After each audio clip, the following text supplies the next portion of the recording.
అందరికీ మరణాత. బోలో క్రీస్తు మహారాజ్ కి. దేవునికి స్తోత్రం. హల్లెలూయా. దేవుని వాక్యంలోనికి వెళ్దాం. చిన్న ప్రార్థన చేసుకుని దేవుని వాక్య ధ్యానంలో మహాపరిశుద్ధుడా మీకు వందనాలు. గౌరవ పాత్రుడు తండ్రి స్తోత్రాలు. నిరంతర మహిమాన్వితుడా నీకు వందనములు తండ్రి. కరుణమైన దేవా నీకు వందనాలు వందనాలు ప్రభువా. నేటి వరకు మమ్మలను కాచి కాపాడి మీ రెక్కల నీడలో మమ్మల్ని భద్రపరిచిన విధానమును బట్టి మీకే స్తుతులు స్తోత్రములు చెల్లిస్తూ ఉన్నాం అయ్యా. ఈ ప్రత్యేక సమయంలో వాక్యము ద్వారా మీరు మాలో నుండి మాట్లాడండి. నీ ఆత్మతో మమ్మల్ని బలపరచని స్వామి. నీ పరిశుద్ధాత్మతో నింపి నడిపించి మహిమనుందమని మా మంచి బోధకుడైన యేసు నామములో నడుచున్నాము తండ్రి. ఆమేన్. ప్రభు నామమును బట్టి కృపా సమాధానం మనకెరలకు కలుగునుగాక. ఆమేన్. దేవుని యందు ప్రియమైన వారలారా, దేవుని పరిశుద్ధ వాక్యము నుండి కొన్ని సంగతులు మనం ధ్యానం చేస్తున్నాం.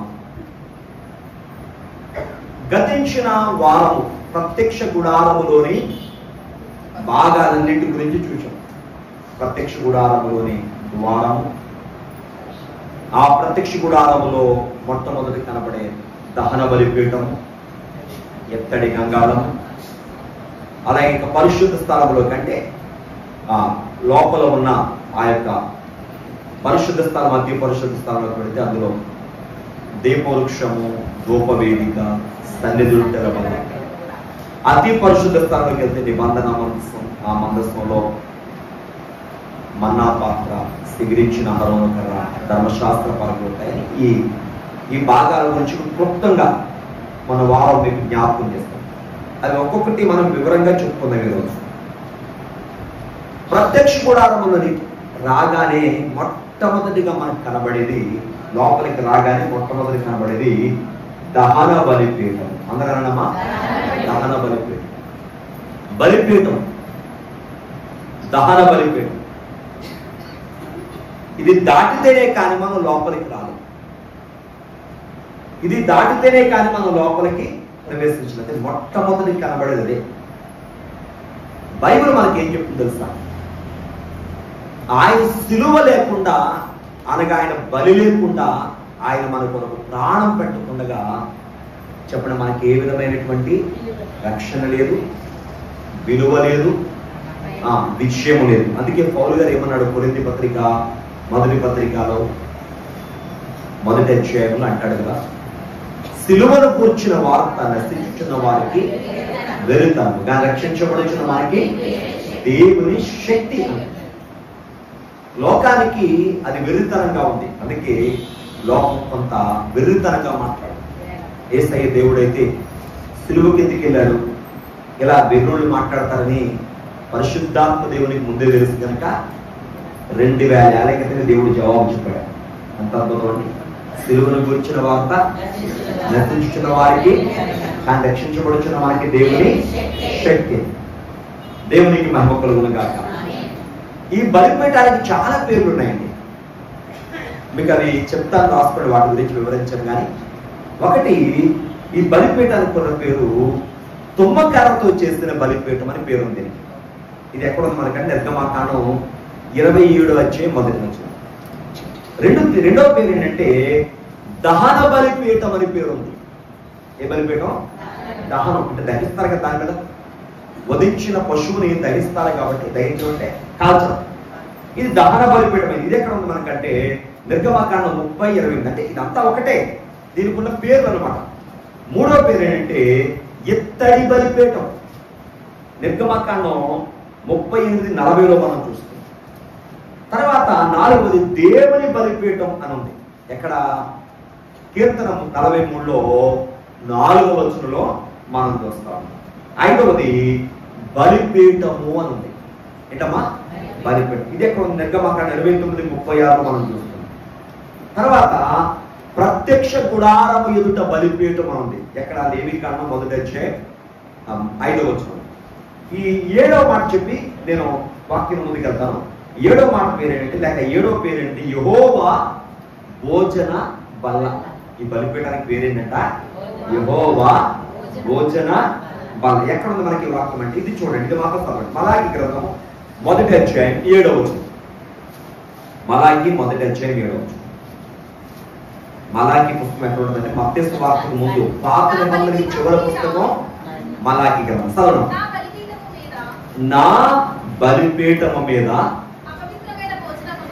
అపవిత్రమైన భోజనమును మీరు అర్పించుచు ఏమి చేసి అపవిత్రపరిచితమని యెహోవా భోజనపు బల్లను. చూసారా? దేవుని భోజన బల్లని బలిపీఠం మీద ఇచ్చే అర్పణ ఏమై ఉండకూడదంట? నీచమైందై ఉండకూడదట, ఎన్నికలో లేనిదై ఉండకూడదట. అమ్మా, అది విలువైందై ఉండాలి. అదే 12వ వచనం ఉంటాడు, యెహోవా భోజనపు బల్ల మీద అపవిత్రమైనయు దాని మీద ఉంచి భోజన బలను నీచమైనయు మీరు చెప్పుచు దానిని దూషింతురు. విన్నారా? దేవుని భోజన బల్ల అయిన ఆ యొక్క బలిపీఠం మీదట చెప్పండి, దేవునికి ఇష్టం కాని బలి వ్యర్థమైంది చెప్పండి, లేకపోతే అది లోపం ఉన్నదాన్ని మనం అర్పించడానికి వీలు లేదు. చక్కని ఉదాహరణ ఏంటంటే, ఆదాము కుమారుడు దేవుని దగ్గర బలి తీసుకొచ్చారా? వాడు తీసుకొచ్చిన బలి ఏంటి? కయ్యని తీసుకొచ్చిన బలి ఏంటి? శ్రేష్టమైందా? కాదు. ఏం తీసుకొచ్చాడు ఆయన? ఏమి చూడలేదు. అది ఎలా చేతికి దొరుకుతుంది పట్టుకొచ్చేసాడు, పాలన పట్టుకొచ్చేసి ఆ బలిపీఠం మీద వేస్తాడు. దేవునికి ఇష్టమైందా? లేదు. కానీ హేబేలు ఇచ్చిన బలి ఎటువంటిది? శ్రేష్టమైంది, కృవింది, విలువైంది. అందుకే అతని అర్పణ బట్టి అతను నీతిమంతుడుగా ఎంచబడ్డాడు. కాబట్టి బలిపీఠాలకు పేర్లు 7. సరే, ఈ బలిపీఠం దగ్గరికి మనం వచ్చాము. బలిపీఠములో కొన్ని విషయాలు మీకు నేను జ్ఞాపకం చేస్తాను క్లుప్తంగా, చాలా వివరంగా వినండి, జాగ్రత్తగా వినండి. క్లుప్తంగా కొన్ని మాటలు మీ ముందుంచి నేను వాక్యాన్ని త్వరగానే ముగిస్తాను. ఎందుకంటే సమయం చాలా ప్రశస్తమైంది కాబట్టి మనం సమయానికే ముగించుకుందాం. మొదటిగా చూస్తే దీని స్థానం మనం చూద్దాం. ఈ బలిపీఠం ఎక్కడ ఉండదట? చెప్పాను కదా, ముందే చెప్పేశారు. ఆవరణములోని మొదటి వస్తువు ఏంటమ్మా? బలిపీఠమే. అందరూ చెప్పండమ్మా. దేవాలయంలోనికి రాగానే ఎంట్రన్స్, మనం లోపల ప్రవేశించగానే చెప్పడమ్మా బలిపీఠము కనబడుతుంది. ఇత్తడి బలిపీఠం. అదే చెప్పుకోవడం, దాని పేర్లు 7 పేర్లు చెప్పుకోవడం కదా. ఆ బలిపీఠం మనకి కనబడతా ఉంది. చూడండి, బలిపీఠము మొట్టమొదటికి ఎందుకు కనబడుతుంది అనేది కనుక ఆలోచన చేస్తే మీకు ఇంతకీ దానికి వివరించాను. యేసయ్య శిలువ మరణము లేకుండా చెప్పండి ఎవరికి విమోచన లేదు, విడుదల లేదు, ఆశీర్వాదం లేదండి. కాబట్టి ఈ బలిపీఠం మొట్టమొదటిగా మనకి ఎందుకు కనపడుతుందంటే, ప్రభు శిలువ మరణము ద్వారానే మనకి విలువ కలిగింది. ప్రభు శిలువ మరణము ద్వారానే మనకి విడుదల కలిగింది. అందుకే ఆ శిలువ లేకపోతే మన ప్రయాస వ్యర్థమే. ఆయన మన కొరకు మరణించకపోతే మన ప్రయాస వ్యర్థమే. కాబట్టి దాని స్థానం ఎక్కడ ఉందంటే మొట్టమొదటిగా ఉంది. ఎక్కడుందమ్మా? మొట్టమొదటి. అందుకే బైబిల్ నుండి మీకు కొన్ని మాటలు జ్ఞాపకం చేస్తాను. నిర్గమాకాండం 40:33 త్వరగా చదవడం.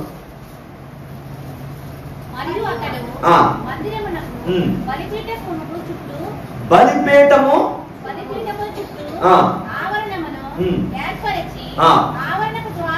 ఆవరణ ద్వారపు తెర వేసాను. వినండి ప్రియమైన వాళ్ళ, ఆవరణ ద్వారము దగ్గర ఈ బలిపీఠం అనేది కనబడతాం. ఇంకా చెప్పాలంటే పరిశుద్ధ స్థలానికి ఇటు ఆవరణ ద్వారానికి మధ్యలో ఈ యొక్క బలిపీఠాన్ని పెట్టమని జరిగింది. అంటే పరిశుద్ధ స్థలంలోకి వెళ్ళే ప్రతి వారు కూడా దేని దాటి వెళ్ళాలి? చెప్పండి, బలిపీఠాన్ని దాటి వెళ్ళాలి. అంటే ప్రభు సన్నిధిలోనికి రావాలి అంటే, రక్షణలోనికి రావాలి అంటే, ఆయన బిడ్డగా నీవు చెప్పండి తాను మనం ఆయన బిడ్డగా మనం ప్రతిష్ఠించుకోవాలంటే క్రీస్తు శరీరక్తాలు లేకపోతే మనకి ఏం లేదు చెప్పండి, విలువ లేదు, విమోచన లేదు అన్న సత్యాన్ని మనము గమనించవలసిన వారమైన ప్రియమైన వాళ్ళ ఈ బలిపీఠపు అగ్ని గురించి దేవుడు ఒక మాట అన్నాడండి. ఇదట నిత్య అగ్ని అన్నాడండి. ఏ అగ్ని అండి? నిత్యమైన అగ్ని. ఏ అగ్ని అట? నిత్యం అంటే ఏంటి? ఎప్పుడు అది అక్కడ దహించబడతా ఉండాలి. నిత్యమైన దాన అగ్ని అనమాట. చూడండి ఒకసారి లేవీకాండం 6:13 చూద్దాం సార్. లేవీకాండం 6:13 త్వరగా. బలిపీఠ మీద అగ్ని దేవునికి మహిమ కలుగునుగాక. అమ్మా ఇప్పుడు మండుతుందా మరి అగ్ని? అసలు ఇప్పుడు బలిపీఠం ఉందా? మనకి ఉందా? సన్నిధిలో బలిపీఠాలు ఉన్నాయా అప్పుడు మనకి? అమ్మా లేదు కదా. ప్రభు సన్నిధిలో బలిపీఠం అంటే అర్థం ఏంటంటే మనమే. దేవునికి స్తోత్రం. రెండవ ప్రభువుని మనం మొదటిగా చూడాలి. ప్రభు ఏమై ఉన్నారు మనకి? నిత్యమైన బలి. ఏ బలి అండి? నిత్యమైన బలి. మరి ఆయన బిడ్డలమైన మనము ఎందుకు బలి అని అంటున్నానంటే బైబిల్ చెప్తుంది ఆత్మ సంబంధమైన బలి మనం ఇచ్చామంట. ఏ బలి అండి? ఆత్మ సంబంధమైన బలి. కాబట్టి ఈ నిత్యాగ్ని అంటే అర్థం ఏంటంటే నిత్యము నీ హృదయం ఎలా ఉండాలి దేవుని కంటే చక్కని బలి వేయబడిన అనుభవాన్ని కలిగి ఉండాలి. బలి వేయబడింది ఎవరికి బలి ఇస్తాం? దేవునికి ఇచ్చేస్తాం అనుకోండి, అది దేవుందా మందా? దేవుని దగ్గర. ఇప్పుడు మనం దేవునికి కొరకు ప్రతిష్ఠించబడ్డాం కనుక మనము దేవుని వారమా మనమా? ఒక దైవజనుడు అనేవాడట, మారు మనసు పొందక ముందు వరకు నేను అనుకునేవాడండి ఆయన. ఎప్పుడైతే మారు మనసు పొందాడో ఆయన అనుకున్నాడట, నాలో జీవించేది నేను కాను క్రీస్తే. అందరూ చెప్పండి, నాలో జీవించేది ఎవరు? క్రీస్తు. ఈ నిత్యాగ్ని దేనికి సాదృశ్యంగా ఉందంటే నిత్య సమర్పణకు సాదృశ్యంగా ఉంది. నిత్య అగ్ని దేనికి సాదృశ్యంగా ఉందంటే నిత్య రక్షణకు సాదృశ్యంగా ఉంది. దేవునికి మహిమ కలుగును గాక.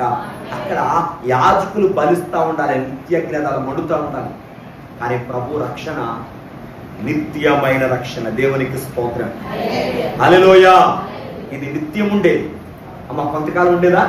కాదు. అందుకే దాని స్థానాన్ని మనం తెలుసుకున్నాం. ఆ బలి పశువుల యొక్క స్థానం లేక ఆ యొక్క బలిపీఠము స్థానం ఎంత గొప్పదంటే చాలా గొప్పది. ప్రభు మన కొరకు బలయ్యి ఏమయ్యారైనా నిత్య రక్షణకు మనందరి కారకుడయ్యాడు. దేవునికి మహిమ కలుగును గాక. ఇది మొదటిది చూద్దాం. ఇక రెండవదిగా చూస్తే ఈ బలిపీఠము ఎలా చేశారు? ఏ వస్తువులతో చేశారు? లోపల వస్తువులన్నీ అంటే పరిశుద్ధ స్థలం, అతి పరిశుద్ధ స్థలంలో ఉన్న వస్తువులన్నీ కూడానేమో బంగారుతో చేశారు. తుమ్మకర్ర మీద బంగారు రేగు పొదిగారు. ఎక్కడున్నాయి? లోపల వస్తువులు. బయట ఉన్న బలిపీఠం ఉండే చెప్పారు కదా, పేరు ఇత్తడి బలిపీఠం. దీన్ని దేంతో చేశారు? కర్ర, తుమ్మకర్రే. కానీ దీనిపైన పొదిగిన రేకేంటి? ఇత్తడి రేగు. అంటే వినాలి. దీనికి వాడిన మెటీరియల్ రెండు. ఒకటి తుమ్మకర్ర. కర్ర ఏంటమ్మా? తుమ్మకర్ర. రెండు చెప్పండమ్మా ఇత్తడి రేకును మనం చూస్తా ఉన్నాం. తుమ్మకర్రతో చేసేసారు మొత్తం దాని యొక్క బాడీ. కానీ దానిపైన ఏ రేకు పొదిగారు? ఇత్తడి రేకును పొదగడం అనేది జరిగింది. ఎలా చూడడం ఒక్కసారి. తుమ్మకర్ర బయటికి కనబడుతుందా? కనబడదు. కానీ తుమ్మకర్రతోనే దాన్ని చేశారు. అవునా? అవును. దానిపైన ఏం పొదిగారు? ఇత్తడి రేకు పొదిగారు. తుమ్మకర్ర దేనికి సాదృశ్యంగా ఉందంటే మానవత్వానికి సాదృశ్యంగా ఉంది. దేనికమ్మా? మానవత్వానికి సాదృశ్యంగా ఉంది. చూడండి, మనం చూసినప్పుడు యెషయా 53 చెప్తుంది, చదవద్దులేమో. అతడు ఎండిన భూమిలో మొలిచిన మొక్క. ఏ మొక్కట? ఎండిన భూమిలో మొలిచిన మొక్క అనండి అందరూ. అన్ని మొక్కలు ఎండిన భూమిలో వస్తాయా? రావు. మొన్న ఏదో వార్త విన్నానండి.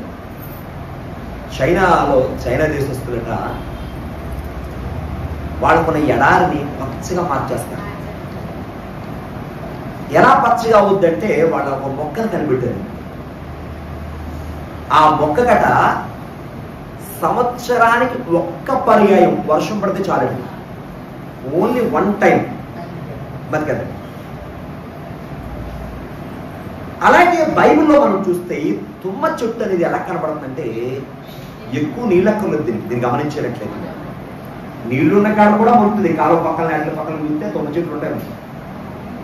అదే టైంలో నీళ్లు లేకుండా కూడా మొక్క ఏం చేస్తాయి? జీవిస్తుంది. దానికి లైఫ్ అంటే దాని యొక్క జీవన విధానం ఎలా ఉంటుందంటే నీళ్లు లేకపోయినా బతుకుతుంది. అంటే అనుకూలం కాకపోయినా అనుకూలమైన అది ఎలా ఉంటుందమ్మా? సజీవంగానే జీవిస్తుంది. దాని యొక్క ఉనికిని కాపాడుతుంది. ఇప్పుడు తుమ్మకర్ర ఎలా కనబడుతుంది మనకి? ఎండిన భూమిలో మొలిచిన మొక్క అంటే ఎవరు మనకి? యేసు ప్రభు. దేవునికి మహిమ కలుగును గాక. ఈ తుమ్మకర్రతో చేస్తారు. దానికి ఏ రేపు పొదిగారంట? ఇత్తడి రేపు పొదిగారు. చూడండి బైబిల్లో ఈ ముఖ్యంగా ఈ యొక్క ప్రత్యక్ష గుడారం మనం తీసుకుంటే బంగారం వాడారు, వెండి వాడారు, ఇత్తడి వాడారు. బంగారము మహిమకు సాదృశ్యంగా ఉంటే, వెండి విమోచనకు సాదృశ్యంగా ఉంటే, ఇత్తడి తీర్పుకు సాదృశ్యంగా ఉంది. దేనికమ్మా? అందరూ చెప్పండి. ఇప్పుడు పాపానికి శిక్ష వల్లే కదా, లేక పాప పరిహారం పొందడానికి కదా ఈ బలిపీఠం దగ్గరికి బలి తీసుకొస్తారు. అర్థమైందమ్మా? ఈ బలిపీఠం దగ్గర బలి తీసుకొచ్చినటువంటి వ్యక్తులు అమ్మా దేనికోసం తీసుకొచ్చారు వాళ్ళు బలి అంటే? పాప పరిహారం నిమిత్తమే. ఒకవేళ అది చేయకపోతే దేవుని తీర్పు వారి మీద ఉంటది. కాబట్టి ఇత్తడి దేవుని సాదృశ్యంగా ఉందంటే దేవుని తీర్పుకు సాదృశ్యంగా. బైబిల్లో మనం చూస్తే ఇశ్రాయేలు ప్రజలు ఎదోము దేశం మీద వెళుతున్నప్పుడు దేవుని మీద సరుక్కుంటారు. ఏమని సరుక్కుంటారంటే మాకు నీళ్లు లేవు, ఆహారం లేదు, ఈ యొక్క మన్నా ఎలా ఉంది, మాకు రుచి పచ్చి లేకుండా ఉంది. ఏంటంటే దేవుడు ఇచ్చిన మన్నా ఎలా ఉందండి? అలాగే రుచి పచ్చి లేకుండా ఉందండి. అలా మాట్లాడుకుంటూ వెళ్ళిపోతారు. దేవుడట వారి మీద ఆయన బాధ కలిగి తాపకరమైన సర్పాలు పుట్టించాడు.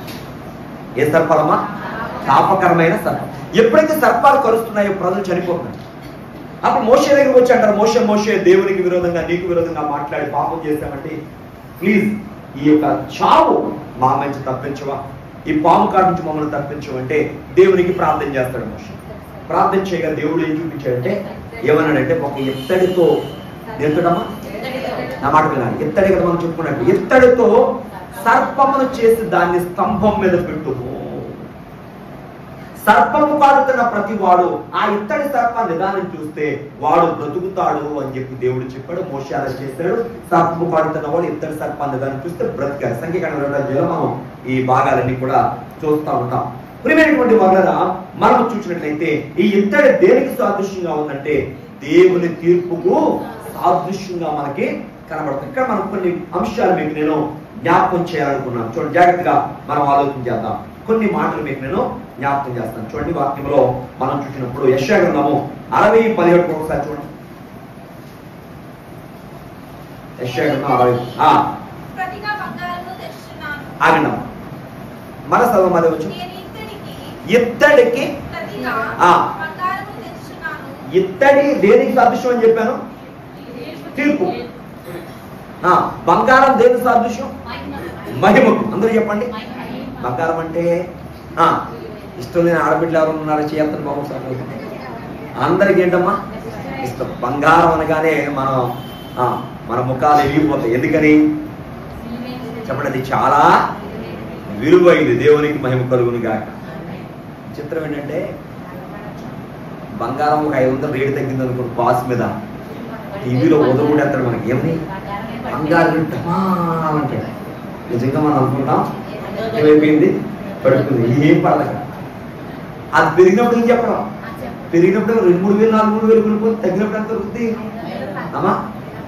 200, 300 తగ్గుతుంది. దాన్ని మనం అమ్మా అంటాడు. మనం అనుకున్నాం నిజంగా అమ్మో తగ్గిపోయింది కదా. అదే తగ్గదు. మన చిన్నప్పుడు నుంచి చూస్తాం ఉందండి. ఏమవుతుంది? దాని గ్రాఫ్ అలా వెళ్ళిపోతుంది. మా చిన్నప్పుడు కాస్ట్ బంగారు 2,000 అంటే అమ్మో 2,000 అని వచ్చి 3,000 అంటే 3,000. ఇప్పుడు అమ్మా ఎంత చెప్తున్నారు? 1,00,000 రూపాయలు అంటున్నారు, 70,000 అంటున్నారు. సరే, ఓకే. దేవుని స్తోత్రం. హల్లెలూయా. బంగారం దేని గుర్తు? మహిమ గుర్తు కదా, ఘనత గుర్తు కదా. బంగారం దేని గుర్తమ్మా? విలువకు గుర్తు. దేవుడు అంటాడు ఇత్తడికి ప్రతిగా ఏమిస్తానంట? బంగారం. అంటే దేవుని తీర్పు నుంచి మనల్ని తప్పించి, అంటే ఉగ్రత నుంచి తప్పించి మహిమలోనికి దేవుడు తీసుకెళ్లాడు. దేని ద్వారా? ఈ తుమ్మకర్ర లేకపోతే ఇత్తడి బలిపీఠం ద్వారానే. అంటే ప్రభు శిలువ ద్వారానే. దేవునికి స్తోత్రం. ఈ బలిపీఠం ఏం చెప్తుంది మనకంటే, ఈ ఇత్తడి ఏం చెప్తుందంటే ఇత్తడి అనబడే తీర్పు నుండి చెప్పండి, బంగారం అనే మహిమకు దేవుడు మళ్ళీ ఏం చేస్తున్నాడు? చేరుస్తున్నాడు. దేవునికి మహిమ కలుగును గాక. దేవుడు పెట్టారా? ఇంకొక మాట కూడా మీకు జ్ఞాపకం చేస్తాను. ఆయన పాదాలు ఎలా ఉన్నాయంటే ప్రకటన చెప్తాడు. మొదటి అధ్యాయం 15వ వచనంలో యోహాను గారు అంటాడు, ఆయన పాదాలట కొలిమిలో పొటం వేయబడి మెరియుచున్న అపరంజితో సమానంగా ఉన్నాయట. దేవునికి స్తోత్రం. హల్లెలూయా. ఇంకా మనం ముందుకెళ్తే ద్వితీయోపదేశకాండం ఒకసారి చూద్దాం. 33 అధ్యాయం 25వ వచనం చూద్దాం. ద్వితీయోపదేశకాండం 33:25. అమ్మా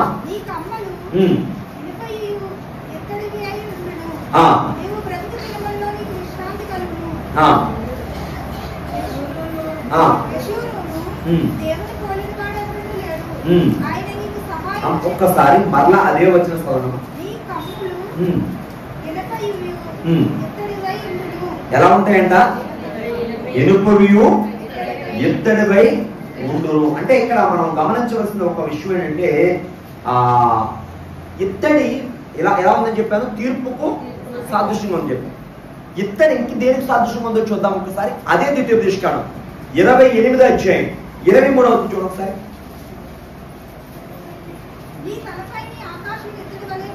అమ్మ ఎలా ఉంటుందంట చెప్పాలి. అమ్మ తలపైన ఉన్న ఆకాశం చదవండి. కొన్ని సందర్భాల్లో కొంతమంది అంటారు, సినిమా డైలాగ్ అనుకుంటారు, నీకేమైపోతే అంటారా? వాళ్ళు ఇక్కడ తీసుకున్నాను. తలపైన ఉన్న ఆకాశం ఎలా అంట? ఇత్తడి. కింద ఉన్న నేల అమ్మ నవ్వు కూడా కది మాట చెప్పి జాగ్రత్త. తలపైన ఆకాశం ఇత్తడైపోతే వర్షిస్తాం. పడి వర్షాలు జూలై నెలలో పడకపోయేటప్పుడు మనం ఏమైపోయాం అమ్మా? ఎంత ఉక్కిరి బిక్కిరి అయిపోయాం. జూలై నెలలో ఒక 4 రోజులు ఎండ గట్టి కాసేపు ఏమైపోయిందా? చాలా. మరి ద్వితీయోపదేశకాండం 2వ అధ్యాయంలో 23వ వచనం అనుకోండి మాటలు దేనికి గురించో తెలుసా మీకు? ద్వితీయోపదేశకాండం 2వ అధ్యాయం 2 భాగాలండి. మొదటి వచనం నుంచి 14వ వచనం వరకు దీవెనలు. అమ్మ వినాలి వినాలి వినాలి. ఆ 15వ వచనం నుంచి చివరి వచనం దాకా శాపాలు. దేవుని మాట వింటే దీవెనలు, దేవుని మాట వింటే ఆశీర్వాదాలు, దేవుని మాట వినకపోతే శాపం. 15 నుంచి స్టార్టింగ్ అదే. 23వ వచనం వచ్చినప్పుడు ఏమంటే, నీవు ఆయన మాట వినకపోతే ఆకాశం ఎత్తున వెళ్ళైపోతే చెప్పాలి, భూమి ఇనుము వలె అయిపోద్ది అని చెప్పండి. అంటే ఇప్పుడు చెప్పండి, ఇనుము పంటలు పండుతాయా? ఇత్తడి మీరు అనుకోవచ్చు, పాస్ గారు భూమి లోపల ఇనుము ఉంది కదా. ఇనుము భూమి లోపల ఉన్న వేరు, భూమి ఇనుపుగా మారడం వేరు. దేవుడు ఇక్కడ ఆ విధంగా శపిస్తున్నాడు ఎవరిని? ఆయన మాట వినకపోతే. కానీ ఆ శాపాన్ని మరలా ఎలా మార్చాడు తెలుసా? ఆయన ఆశీర్వాదంగా మార్చాడు. ఎలాగో చూద్దామా? గలతీ పత్రిక 3:13 చూద్దాం. గలతీ పత్రిక 3:13.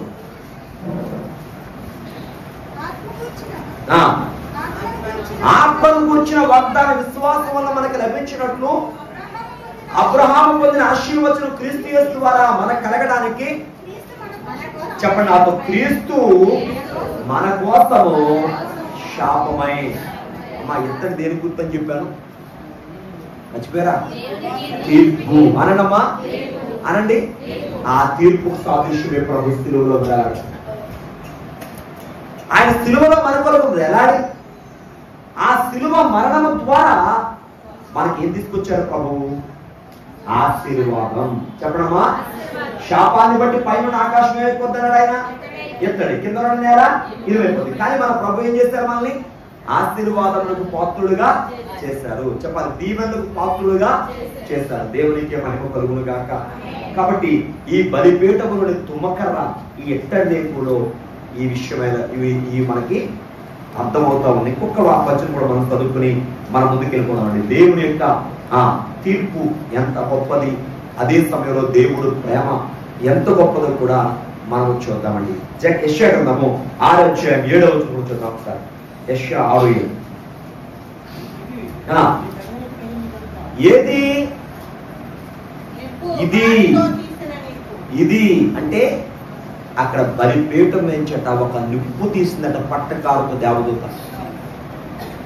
యెషయా ప్రవక్త పెదాలకు తగిలించింది. అప్పుడు దేవదూత చెప్పింది, ఇదిగో నీ పెదవులకు ఇది తగిలింది కనుక నీ పెదవులకి ఏం కాదు, అపవిత్రము కాదు, పవిత్రం. దేవునికి స్తోత్రం. ప్రాయశ్చిత్తం కలిగింది. దేవునికి మహిమ కలుగును గాక. మీకు ఏం చెప్పారు అక్కడ? బలిపీఠం మీద అగ్ని ఏమవ్వాలి? నిత్యము దహించబడాలి. లేవికాండం చదువుకున్నాం కదా 6:13. ఇదిగో నిత్యాగ్ని. ఈ బలిపీఠమునకు తగిలే, ఆ బలిపీఠం నుంచి వచ్చేటువంటి ఆ నిప్పుకు తగిలే ప్రతిదీ కూడా ఏమవుతుందట చెప్పండి? ఏమవుతుంది? పవిత్రమవుతుంది. సౌదారి బుక్ వచ్చి కూడా నిర్గమాకాండం 29:37 చూడండి ఒకసారి. నిర్గమాకాండం 29:37.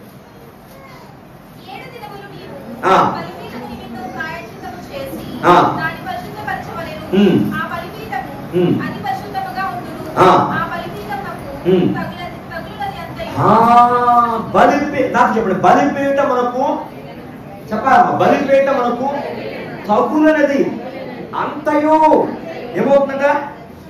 ప్రతిష్ఠితమగును. దేవునికి స్తోత్రం. ఓ యెషయా ప్రవక్త గారు, మీ నోటికి నిప్పు తగిలింది కనుక బలిపీఠం మీద నిప్పు ఏమైంది? ఈ పెదవులు పవిత్రమైంది, ప్రాయశ్చిత్తం కలిగింది, పాపం పోయింది. దేవునికి స్తోత్రం. మా ఇది తీర్పే. దేవుని ఉగ్రత గుర్తుగానే ఉంది, కానీ ఆ ఉగ్రతను, ఆ తీర్పును యేసయ్య తన మీద వేసుకుని ఆయనకు తగులు ప్రతి వాడు పవిత్రుడయ్యాడు. దేవునికి స్తోత్రం. ఒకవేళ ఆయన తగిలినది ఇంకా పవిత్రంగా లేకపోతే సరిచేస్తాడు. యెషయా ప్రవక్త అన్నాడు, అయ్యో నేను అపవిత్రమైన పెదవులు కదా వాడినప్పుడు ఆ బలిపీఠం మీద నిప్పుతో దేవదూత అతని పెదాలకు తగిలించండి. ఇదిగో నీ పెదవులకు తగిలింది కనుక నీ పెదవులకి ఏం కాదు, అపవిత్రము కాదు, పవిత్రమైపోయింది. దేవుని స్తోత్రం. హల్లెలూయా. కాబట్టి ఈ తుమ్మకర్ర, ఎత్తడి రేకు ఏం చెప్తున్నామంటే, ఎత్తడి ముఖ్యంగా దేవుని ఉగ్రతకు సాదృశ్యంగా ఉంటే ఆ ఉగ్రత ప్రభు తన మీద వేసుకుని మనందరినీ కూడా ఆశీర్వాదములకు ఏం చేశారమ్మా? పాత్రుడుగా చేశారు.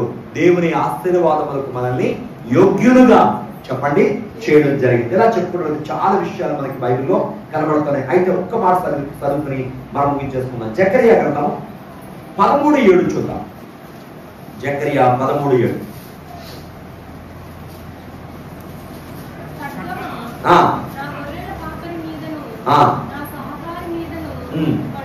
ఖడ్గమా ఏమనుంది అక్కడ? ఖడ్గమా నా గొర్రెల కాపరి మీద, నా సహకారి మీదను పడుము. నాతో కలిసి చదువు. ఖడ్గమా, అక్కడ కామ ఉంది కదా. నా గొర్రెల కాపరి మీదను, నా సహకారి మీదను. దేవుని ఉగ్రత అనే ఖడ్గం గొర్రెల కాపరిని మన ప్రభు మీద పడింది. చెప్పండి, పడి ఆ ఉగ్రతను ఆయన భరించి మనందరినీ దేనికి పాత్రులుగా చేశారు? ఆశీర్వాదమునకు పాత్రులుగా చేశారు. ఇప్పుడు ఆ బలిపీఠం లేదు, కానీ ఆ బలిపీఠానికి సాదృశ్యమైన ప్రభు కనబడుతున్నారు. ఆయన చిందించే రక్తము కనబడుతుంది, ఆయన మన కొరకు ఉచితంగా ఇచ్చే రక్షణ కనబడుతుంది. ఇది నిత్యమైనది. ఏం చెప్పండి? దానికి తగిలే ప్రతి వాడు ఏమవుతాడంట చెప్పాలి? పవిత్రుడే. దేవునికి స్తోత్రం. ఇది ఎటువంటిదమ్మా? విలువైనది, నిత్యం ఉండేది. దేవునికి మహిమ కలుగును గాక. 2 అంశాలే. ఇక మూడవది వద్దామండి. మూడవది ఏంటంటే, మనము చూసినప్పుడు దాని కొలతలు. చెప్పడమ్మా, దాని అందరూ చెప్పండి గట్టిగా. కొలతలు. బలిపీఠానికి కొలతలు ఉంటాయి కదా. మీ ఇల్లు కట్టుకోవాలి, ఇంటికి ఏముంటాయి? ఆ ఇల్లు ఉన్నాయి, కొలతల ప్రకారంగా కట్టు. అప్పుడు మనం ఏదైనా ఒక పని చేయాలి, దానికి ఏమంటుంది? కొలత ఉంటుందా? కొలత లేకుండా చేస్తే ఉంటుంది. ఎలా పడతా చేస్తే బాగుంటుందా? బాగుంది కదా. ఏదైనా కొలత ప్రకారం చేస్తే అది అందంగా ఉంటుంది.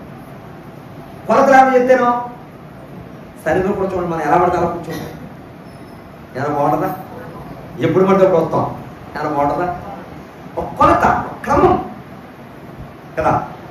దేవుడు బలిపీఠానికి కూడా కొలతలు పెట్టాడండి. చెప్పండి, బలిపీఠానికి ఏం పెట్టాడు? కొలత. దాని పొడుగట 5 మూరలు, వెడల్పు 5 మూరలు, ఎత్తు 3 మూరలు. ఇవన్నీ మీకు వాక్యంలో ఉన్నాయి. ఎక్కడ ఉన్నాయి? నిర్గమాకాండం 27 మొదటి వచనంలో కనబడతాయి. చదువుతులేము. దానికి కొలతలు. ఒకటేమో ఏంటమ్మా ఏం చెప్పాను? దాని స్థానం. 2 తుమ్మకర్ర ఇత్తడి దాన్ని చేసిన విధానం మనం చూసాం. మూడవది ఏంటి? దాన్ని చెప్పాలి, కొలతలు. అందరానండి, మీరందరూ ఏదో నిన్న భోంచేయనట్టు కనబడుతున్నారు. అమ్మా చాలా సైలెంట్గా ఉన్నారు. దేవుడు మేము దీవించుని కానీ. కొలతలు చెప్పనప్పుడు చెప్పండి, మిగిలిన సైలెంట్గా ఉంది. దాని కొలతలు ఏంటంట? పొడిగంతా 5 మూరలు, వెడల్పంతా 5 మూరలు, ఎత్తంతా 3 మూరలు. ఈ పొడుగు వెడల్పులో ఏం కనబడుతుందంటే 5 అని కనబడుతుంది. అమ్మా 5. మన చేతి వేళ్ళెన్ని? 5. ఈ చేతికి ఎన్ని ఉన్నాయి? 5. చెప్పండి. 5 5 10. చెప్పండి. 5 5గా దేవుడు విభజించాడు. అవునా? 5. ఇంకా ప్రాముఖ్యంగా మనం గమనించవలసింది అంటే యేసు ప్రభువు నీ కొరకు నా కొరకు 5 గాయాలు. పంచగాయములోనే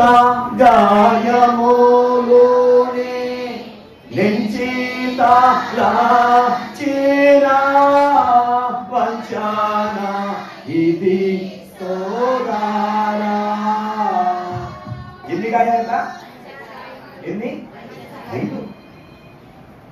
పంచగాయముల్ని నిలిచి తలంచిన వంచన ఇది సోదరా. నన్ను వంచించు సైతాను వాళ్ళ నుండి తప్పించడానికి నువ్వు పొందిన గాయాలు 5 అని చక్కగా రాశారయ్యా. 5 ప్రభు పొందిన గాయాలకు సాదృశ్యంగా ఉంది. అమ్మ దేని సాదృశ్యంగా ఉంది? ప్రభు పొందిన గాయాలు. అంటే ఈ పంచ గాయములు నేనేం చేసినాయి అంటే ప్రభులోనికి ఎలా కాదో మాట చెప్తాను. గమనించండి. యోహాను సువార్త 5వ అధ్యాయం చదువు. అక్కడ కోనేరు ఉందండి. ఆ కోనేరు పేరు బెతస్దా. దానికి 5 మండపాలు ఉన్నాయి. ఏనమ్మా?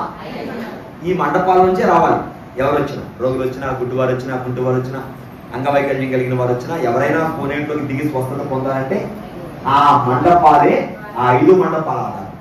అలాగే ప్రభు శిలువ మరణము లేకపోతే, ఆయన మన కొరకు తన ప్రాణాన్ని దారబోయకపోతే మనకి రక్షణ ఉందా? విమోచన ఉందా? విడుదల ఉందా? లేదండి. అందుకే వాక్యంలో ఒక మాట మనం మీకు జ్ఞాపకం చేస్తున్నాం. యేసు ప్రభు అంటారు, నేను భూమి మీద నుంచి పైకెత్తబడితే చెప్పండి అందరు నా యొద్దకు ఆకర్షించుకుంటానని చెప్పిన మాట మనం చూస్తా ఉన్నాం. కనుక ఆయన శిలువ ద్వారా మనకి ఏం కలిగింది? విమోచన కలిగింది, విడుదల కలిగింది. కాబట్టి దాని పొడుగు వెడల్పులు ఏం కనబడుతుందమ్మా? దేవుని యొక్క కృప కనబడుతుంది. మనందరినీ ప్రేమించగల ప్రభు ప్రాణం పెట్టాడా? ద్వేషంతో ప్రాణం పెట్టాడా? లేదు. అసూయతో ప్రాణం పెట్టాడా? లేదండి. ఆయన మనల్ని ప్రేమించి మన కొరకు ఏం పెట్టాడు? తన ప్రాణాన్ని దారబోస్తాడు. దేవునికి మహిమ కలుగును గాక. ఆమేన్. హల్లెలూయా. ప్రియమైన ఇంకా ఎత్తు చూద్దాం. ఎత్తు ఎన్ని మూరలట? 3 మూరలు. 3లో ఏం కనబడుతుంది? త్రిత్వము. దేవుడు ఎలా కనబడతాడు మనకి? తండ్రిగా చెప్పాలి, కుమారునిగా, పరిశుద్ధాత్మగా. దేవుడు ఒక్కరే కానీ మానవ రక్షణ ఎలా బయటపడ్డారు? 3గా. ఈ బలిపీఠం ఏం కనబడుతుందమ్మా? దాని పొడుగు వెడల్పులోనేమో యేసుక్రీస్తు వారి ప్రేమ, కృప, దయ కనబడుతుంటే దాని ఎత్తులు ఏం కనబడుతుంది? చెప్పండి. త్రియేకత్వం కనబడుతుంది. త్రిత్వ దేవుడు మనకి కనబడతా ఉన్నాడు. దేవుని స్తోత్రం. దాని కొలతలు మనం చూస్తా ఉన్నాం. కొన్ని మాటలు మీకు నేను ఇక్కడ జ్ఞాపకం చేయాలనుకున్నాను. పేతురు రాసిన మొదటి పత్రిక 1వ అధ్యాయం 20వ వచనం చూడండి. ఆయన కొలతలు ఎంత గొప్పవో ఇక్కడ రాస్తారు. అమ్మా దేవుని ప్రేమట ఎంత గొప్పదంటే జగత్తు పునాది వేయబడక మునిపే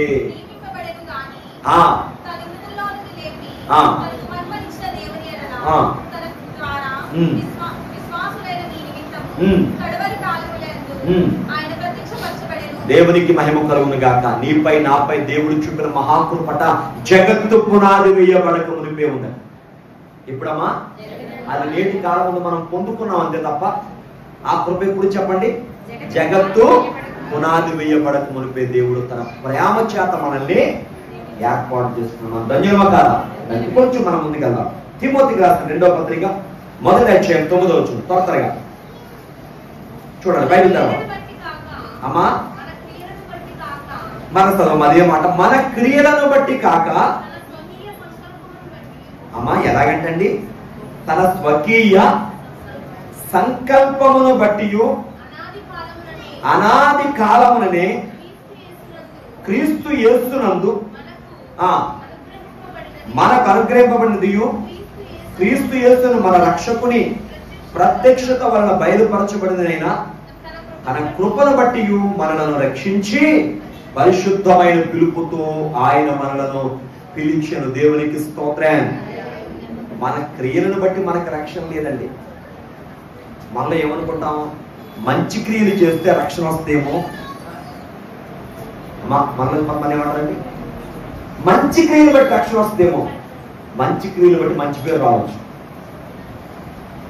మంచి క్రియలను బట్టి నీ కుటుంబం బాగుండొచ్చు, కానీ రక్షణ లేదు. రక్షణ ఎవరిని బట్టి ఉంది? ప్రభువుని బట్టి. అలా మంచి క్రియలు చేద్దాం, ఖచ్చితంగా చేయాలి. ప్రభువుని ఎరిగిన నీవు ప్రభు కొరకు జీవించాలి వద్దా? జీవించాలి. అందుకే మన క్రియలను బట్టి రాలేదు రక్షణ. ఈ యొక్క బలిపీఠము ఎత్తు పొడుగు వెడల్పులో ఎలాగైతే ప్రభు కృప కనబడుతుందో, సంగమా నీవు నేను ఇక్కడ కట్టబడ్డామంటే, ప్రభును తెలుసుకున్నామంటే మన క్రియలను బట్టి రాలేదండి. ఎవరిని బట్టి దొరికింది చెప్పాలి?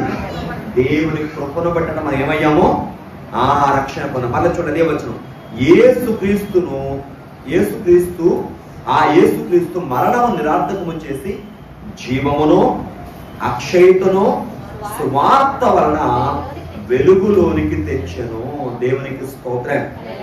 ఆ మాట, చివరి మాట నేను చెప్తాను, మీరు నా వెనకాలండి. ఆ యేసుక్రీస్తు, గట్టిగా చెప్పాలి, మరణమును నిరార్థకము చేసి. దేన్నట? మరణం ఏం చేశాడండి అంటే, నిరార్థకం అంటే ఏంటి? కొట్టివేశాడు ఆయన. మరణాన్ని ఏం చేశాడు? కొట్టివేసి దేన్ని తీసుకొచ్చాడంట? జీవమును అక్షయతను చెప్పండి సువార్త వల్ల వెలుగులోనికి తెచ్చను. దేవునికి స్తోత్రం. ఇది సువార్త వల్ల వచ్చిన రక్షణ, జీవము, వెలుగు, అక్షయత మన వల్ల వచ్చిందమ్మా. అందుకే అన్నాడు, మన క్రియల వల్ల రాలేదండి. దేవునికి స్తోత్రం. ఈ బలిపీఠం పొడుగు వెడల్పులో ఎలాగైతే దేవుని కృప కనబడుతుందో మనం రక్షించబడ్డామంటే ఎవరి కృపమా? దేవుని కృప. దేవునికి స్తోత్రం. ఇంకొక మాట చదువుకుందాం. రోమపత్రిక 9:15 కూడా చూద్దాం. రోమపత్రిక 9:15 త్వరగా.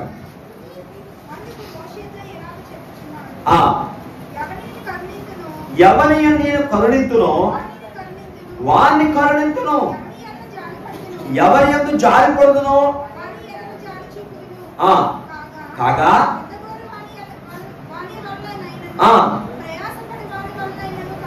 విన్నారమ్మా? మనలో చాలా మంది ఏమని చెప్పుకుంటాం?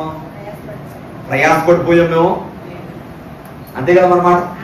ఇది నా కష్టం అండి అమ్మా అంటారమ్మా. మాట్లాడలేదు మీరు ఎవరు? అందుకని పొందగోరు వల్లైనను ప్రయాసపడు వాని వల్లైనను కాదు గాని కరుణించు దేవుని వల్లనే అగును. అనండి నాతో అందరూ, కరుణించు, గట్టిగా చెప్పండి, కరుణించు దేవుని వల్లనే అగును. బలిపీఠం కొలతను చూసి ఏం గుర్తు రావాలి? ప్రభువా, నా గొప్పతనంతో కానీ నా కష్టంతో కానీ ఏమీ నేను సాధించలేనయ్యా. దేని వల్ల వస్తున్నాయినా?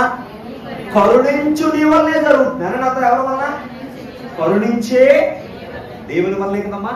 మన గొప్పతనం వల్ల అవుద్దా? చూడండి, వాక్యం ఉంది, నా మాట కాదు అది. కాబట్టి బలిపీఠం కొలతలు చూస్తే మనకు అర్థం అవ్వాలి. కొంచెం మనం ముందుకు వెళ్దామా? యోహాను రాసిన మొదటి పత్రిక 1వ అధ్యాయం 2వ వచనం. ఆ జీవము ప్రత్యక్షమాయను, తండ్రి యొద్ద నుండి మాకు ప్రత్యక్షమైన ఆ నిత్య జీవమును మేము చూచి ఆ జీవమును గురించి మీకు సాక్ష్యం ఇచ్చు దానిని మీకు మేము చూచి సాక్ష్యం ఇస్తున్నాము. అమ్మా, ఎంత మంచి అనుభవం అండి. అమ్మ నేను అనుభవించేస్తాను. ఇంకా ఒక్క మాట, సంఘము కూడా ఏం చెప్పాలి? ప్రభు మనం కనులారా చూడాలి. మనం చూడకపోతే ఎవరో మాటలు వింటున్నాం. ప్రభు వాక్యం అర్థం కాకపోతే వాళ్ళ మాటలే వీళ్ళ మాటలే గొప్ప అనుకుంటున్నాము. ప్రభు ప్రేమ అర్థం కాకపోతే ఆకాశ పక్షులైన సాతానుడు వచ్చి మనం ఎత్తుకుపోతున్నాడు ఏదో కారణం. ఎందుకని భౌతిక విషయాల మీద మనం నడిపించేస్తున్నాడు. యోహాను గారు అన్నాడు, మేము కన్నులారా చూచాము. చదవండి వచ్చిన మాట ఎంత బాగుంది. రెండవ కదమ్మా, పేరు రాసిన యోహాను రాసిన మొదటి పత్రిక 2వ అధ్యాయం 2వ వచనమే నేను చెప్పింది చదవండి. ఆ జీవము ప్రత్యక్షమాయను, తండ్రి వద్ద నుండి మాకు ప్రత్యక్షమైన జీవమును మేము చూచండి అమ్మా, విని కాదండి. దేవుని బిడ్డలారా, మనము కూడా చూడాలి. ఆ చూచే కన్నులు మనకు కావాలి. 119:18 భక్తుడు దావీదంటాడు, యెహోవా నీ ధర్మశాస్త్రమందు ఆశ్చర్యకరమైన సంగతులు చూచునట్లు విజన్ నా కన్నులు తిరుగు, నా కన్నులు తిరుగు చూచునట్లు. ఆ జీవం ప్రత్యక్షమైన దాన్ని చూచి మీకు మేము ఏం చేస్తున్నాం, తెలియజేస్తున్నాం. చూడకుండా కాదు, సాక్షిస్తున్నాం. ఇక్కడ పూర్వం మనం అందరం అదే సంఘం మీదకి రకరకాల సమస్యలు వస్తున్నాయి, అదే ఆగదు. కానీ స్థిరమైన వాడిగా ఉండాలంటే బలిపీఠ కొలతలో ఎలా ప్రేమ కనబడుతుందో, దేవుని కృప కనబడుతుందో, మనము కూడా ఆయన కృపను కనులారా చూస్తే ఆ బలిపీఠములకు తగులు ప్రతిదీ ఎలా పవిత్రమవుతుందో, ఆయన ఆనుకుని బలిపీఠాన్ని స్థాపించుకున్న ప్రభు చెంతను చేరి ప్రభుకి సాక్షిగా మనం దేవునికి స్తోత్రం. అంతే తప్ప నీవు ఆయనకు దూరంగా ఉన్నంత చెప్పు, ఆయనకు వేరుగా ఉన్నంత చెప్పు, ఏదో మందిరానికి వస్తున్నావులే అనుకుని వస్తున్నంత చెప్పు. ఎలా తెలుసుకుంటావు దేవుని ప్రేమ? అదే సువార్తికుడు, అదే భక్తుడు, అదే పత్రికలో యోహాను రాసిన మొదటి పత్రిక 1వ అధ్యాయం 1వ వచనం ఏమంటాడు అక్కడ? జీవవాక్యమును కూర్చుంది. అమ్మా నేను చెప్తాను, జీవవాక్యమును కూర్చుంది. ఆది నుండి ఏది ఉందో, మేమేది విన్నామో, మా కళ్ళతో ఏది చూచామో, దేని నిదానించి కనుగొన్నామో, మా చేతులు దేని తాకి చూచినవో ఆ జీవాన్ని గురించి చెప్తున్నాడు యోహాను గారు. ఎంత మంచి అనుభవం అండి. మనం కూడా ఆయన కనులారా చూచే అనుభవం, ఆయన స్పర్శ మనం పొందుకునే అనుభవం, అది మనం జీవవాక్యమును గురించిన ఆ ప్రభువుని గురించినటువంటి ప్రత్యక్షత మనం ఎరిగి ఉండాలి. అప్పుడు మనం భౌతిక విషయాలు ఒకవేళ ఎలా ఉన్నా వాటి వైపు చూడం, ఆత్మీయ విషయాలను దృష్టి పెట్టి మన ముందుకి సాగిపోతాం. దేవుని స్తోత్రం. ఇది మనకి కొలతలు. అమ్మా చెప్పండి, బలిపీఠానికి కొలత ఉంది, కానీ దేవుని కరుణ కొలత లేదండి. దేవుని కరుణకి ఏమి లేదు, కొలత లేదు. ఇందుకు ఆయన అంటాడు, దైవజనుడు రాస్తాడు, కొలత లేని ఆత్మతో కొలతలన్నీ తీరుస్తాడు. దేవుని స్తోత్రం. ఆయన సువార్త కొలత లేదు. అందుకన్నాడు, సర్వలోకానికి వెళ్ళండి, సర్వ సృష్టికి సువార్త ప్రకటించండి. అమ్మా అందుకే ఎక్కడికి వెళ్ళినా ప్రభు బిడ్డలు కనబడతారు. ఏ ప్రాంతానికి వెళ్ళినా, ఏ దేశానికి, ఏ ఊరికి వెళ్ళినా కారణం ఆయన ప్రేమ కలిగిన ప్రతి వారు ప్రభుకు ఒక జ్యోతి వలె వెలుగుతాడు, ఒక నక్షత్రం వలె ప్రకాశిస్తాడు. అందుకే ప్రభు అన్నాడు, దీపాన్ని వెలిగించి అది కొంచెం కింద మంచం కింద పెట్టొద్దు, ఇంటి వారందరికీ వెలిగివ్వడానికి దాన్ని దీపస్తంభం మీద పెట్టండి.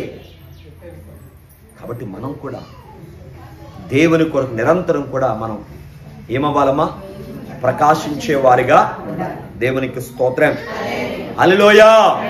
ఇంకా మనం చివరిగా బలిపీఠానికట 4 మూలలా కూడా కొమ్ములున్నాయి. ఏమున్నాయండి? బలిపీఠ 4 మూలలు ఏమున్నాయి? కొమ్ములున్నాయి. ఇప్పుడు మన ఎదుట ప్రసంగి పీఠకు ఉంది కదా, చూసారా?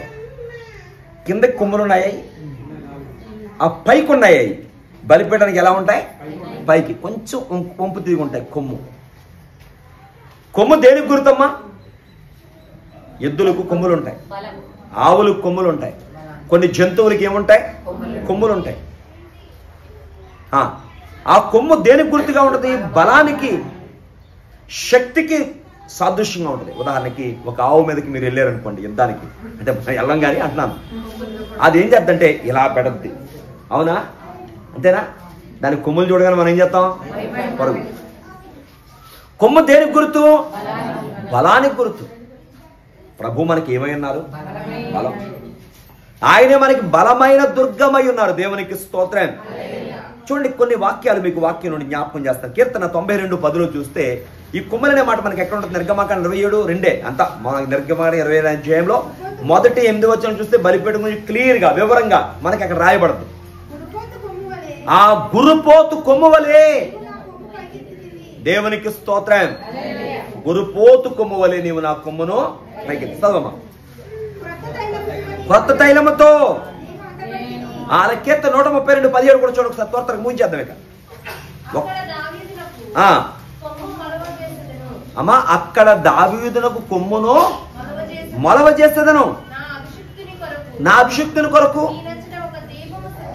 దేవునికి స్తోత్రం. అని ఇర్మియా గ్రంథం 17 మొదటి వచనం కూడా చూద్దాం ఒకసారి. ఇర్మియా 17 అధ్యాయం మొదటి వచనం.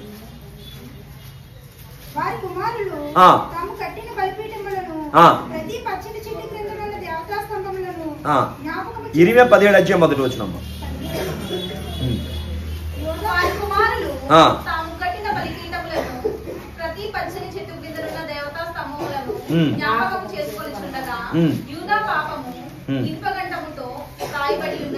ఏ కంఠమంట? ఇనుప. అంటే ఇవన్నీ కూడా దేని సాదృశ్యంగా ఉందంటే బలమునకు సాదృశ్యంగా ఉంది. అలాగే హబక్కు గ్రంథం కూడా 3:4 చూస్తే అక్కడ కూడా ఈ బలిపీఠము కొమ్ములు అనే మాట మనం చూస్తాం. హబక్కుకు 3:4 చూడండి ఒకసారి. హబక్కు గ్రంథం 3 సూర్యకాంత సమానమైన ఆయన హస్త బలము నుండి దేవుని స్తోత్రం. ఇక్కడ ఈ బలిపీఠం దేని సాదృశ్యంగా ఉంది? కొమ్ములు బలానికి, శక్తికి సాదృశ్యం. అందుకే మీకు వచనాలన్నీ చూపించాను. అదే కాదు, రక్షణకు కూడా సూచనగా ఉన్నాయి ఈ కొమ్ములు. దేని సూచనగా ఉన్నాయి? మీరు చూసుకుని రాసుకునేవారు రాసుకోండి. లోకాసువార్త 1వ అధ్యాయము 68వ వచనం చూస్తున్నట్లయితే అక్కడ బలిపీఠపు కొమ్ములు అనే మాట కాదు, కానీ అక్కడ ఒక మాట రాయబడింది, రక్షణ శృంగము. శృంగం అంటే కొమ్ము. ఏ శృంగం అంట? రక్షణ శృంగం. దేవునికి స్తోత్రం. హల్లెలూయా. చూడండి ప్రియమైన వాళ్ళ, ఈ బలిపీఠపు కొమ్ములు బలానికి సాదృశ్యంగా ఉన్నాయి. ఇంకొక మాట కూడా మనం చూసుకుంటే ఈ బలిపీఠపు కొమ్ములు ఇంకెలా ఉన్నాయి కూడా మనం ఒక్కసారి మనం చూద్దామండి. 118వ కీర్తన 27వ వచనం కూడా ఒకసారి చూద్దాం. 118వ కీర్తన 27వ వచనం. యెహోవాయే దేవుడు వెలుగును అనుగ్రహించి ఉన్నాడు. ఉత్సవ బలి పశువును త్రాళ్లతో బలిపీఠపు కొమ్ములకు కట్టుడి. దేవునికి స్తోత్రం.